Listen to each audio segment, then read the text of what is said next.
আসসালামু আলাইকুম। আমি আসলে বাজারে গিয়েছিলাম বাজার করার জন্য। তো ওইখান থেকে আসার সময় এই পাখিটা দেখি উড়তে পারতেছে না।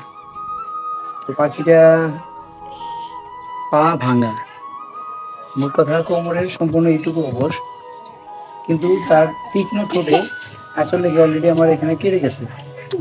তার এত তীক্ষ্ণ ঠোঁট, এই পাখিটার নাম কি আমি আসলে জানি না। তো আপনাদের যদি জানা থাকে অবশ্যই কমেন্টসে জানাবেন। আর এই পাখিটা নিয়ে আমি অলরেডি ডাক্তারের কাছে গিয়েছিলাম, বাট তারা কোনো সেবা দিতে পারেনি, তারা এর কোনো রোগ দিতে পারেনি।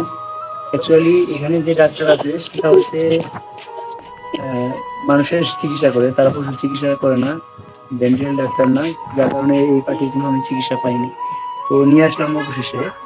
নিয়ে আসার পর এটা স্যালাইন গুলালাম, স্যালাইন গুলিয়ে গ্লুকোজ সাথে দিয়ে একটু খাওয়ানোর চেষ্টা করতেছি, বাট এটা কোনোভাবেই খাচ্ছে না।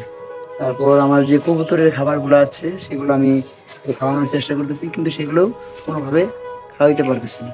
অ্যাকচুয়ালি এই পাখিটার নাম কি আপনাদের যদি জানা থাকে অবশ্যই কমেন্টসে জানাবেন, যেন এই পাখিটা সম্পর্কে আমার ধারণা হয়। আর এই পাখিটা কি করলে, বা পায়ের যে এই শক্তি পাচ্ছে না, এটা কি করলে ভালো হবে, যদি আপনাদের জানা থাকে অবশ্যই কমেন্টসে জানাবেন। ধন্যবাদ সবাইকে। আসসালামু আলাইকুম।